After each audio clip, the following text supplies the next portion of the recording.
النهاردة هنتكلم عن عصر الانتقال الثاني اللي بيشمل الأسرات ال13 وال17. طب إيه هي أهم خصائص عصر الانتقال الثاني؟ أول حاجة ضعف البلاد وتمزقها بين الملوك والأمراء. تاني حاجة ازدياد الصراع والتنافس على السلطة بين حكام الأقاليم. ده أدى إلى إيه؟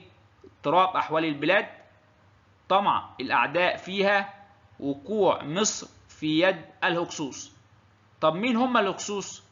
قال لك قبائل رعوية جاءت من آسيا واحتلت مصر واتخذوا من أواريس عاصمة لهم. أواريس منطقة بتل الضبع بفقوس حاليا.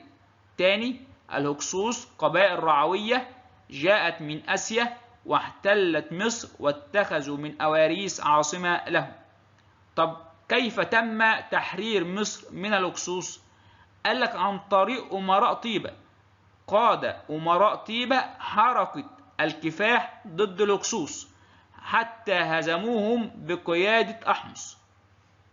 عصر الدولة الحديثة بيشمل على الأسرات من 18 إلى 20، وعرف بعصر المجد الحربي. طب ليه؟ لأن مصر بدأت بتكوين جيش قوي لكي يحقق طموحاتها في تكوين إمبراطورية واسعة. تاني حاجة يحافظ على أمنها ويواجه الأخطار الداخلية والخارجية.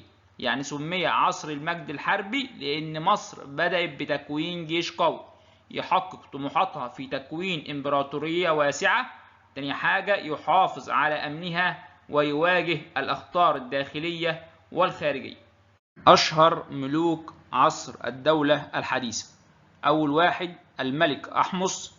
قال لك بعد أن هزم الهكسوس اتجه إلى الجنوب لمواجهة بعض الاضطرابات ثم قام بإصلاحات داخلية.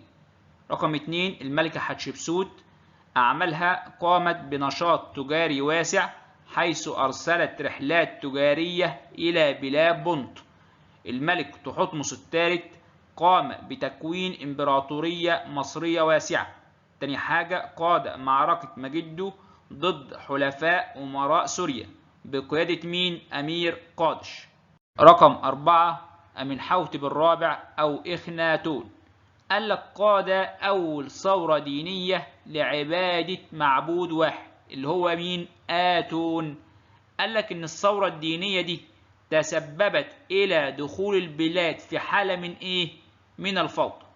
بعد كده حور محب أصدر القوانين والتشريعات لتحقيق الاستقرار الداخلي. تاني حاجة القضاء على الفوضى الذي أحدثت في عهد مين؟ إخناتون اللي هي الثورة الدينية، فأعاد للبلاد أمنها واستقرارها. يبقى حور محب أصدر القوانين والتشريعات لتحقيق الاستقرار الداخلي. تاني حاجة القضاء على الفوضى التي حدثت في عهد مين؟ إخناتون اللي هي الثورة الدينية، فأعاد للبلاد أمنها واستقرارها. آخر حاجة رمسيس الثاني قاد معركة قادش اللي هي 1274 قبل الميلاد ضد الحيثيين في آسيا. تاني حاجة انتهت بعقد الطرفين أول معاهدة السلام في التاريخ. يبقى رمسيس الثاني عمل إيه؟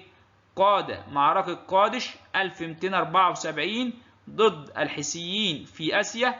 تاني حاجة انتهت بعقد الطرفين أول معاهدة السلام في التاريخ.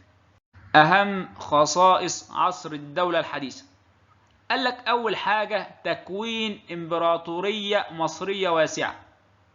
خاض ملوكها العظام حروب دفاعية اللي هم مين؟ تحتمس الثالث في معركة مجدو ورمسيس الثاني في معركة قادش. تاني حاجة القيام بنشاط تجاري واسع مع دول آسيا وأفريقيا مثل إيه؟ رحلات حتشبسوت إلى بلاد بنط بأفريقيا. رقم 3 قيام أول ثورة دينية للتوحيد اللي هي ثورة مين؟ أخناتون. تاني أهم خصائص عصر الدولة الحديثة: أول حاجة تكوين إمبراطورية واسعة. خاض ملوكها العظام حروب دفاعية مثل تحتمس الثالث في معركة مجدو ورمسيس الثاني في معركة قادش. تاني حاجة القيام بنشاط تجاري واسع مع دول آسيا وأفريقيا، مثل رحلات حتشبسوت إلى بلاد بنط بأفريقيا، وقيام أول ثورة دينية للتوحيد اللي هي ثورة مين؟ إخناتون. آخر حاجة العصر المتأخر، قال لك بيشمل الأسرات من 21 إلى 30، وهو أطول فترة ضعف. طب إيه هي أهم خصائص العصر المتأخر؟ أول حاجة عاشت مصر حالة من التفكك. تاني حاجة خسرت مصر كل ممتلكاتها في الخارج. رقم 3 سيطرة الاحتلال الأجنبي على مصر. قال لك بس كان في هناك فترة قصيرة سميت بعصر النهضة. طب ليه؟ لأنه كان حكم الأسرة 26 اللي أشهر حكامها أبسماتيك الأول وابنه نخاو الثاني. يبقى أهم خصائص العصر المتأخر: أول حاجة عاشت مصر حالة من التفكك، خسرت مصر كل ممتلكاتها في الخارج، سيطرة الاحتلال الأجنبي على مصر. العصر المتأخر بيبدأ بالاحتلال الفارسي وينتهي باحتلال اليونان للبلاد.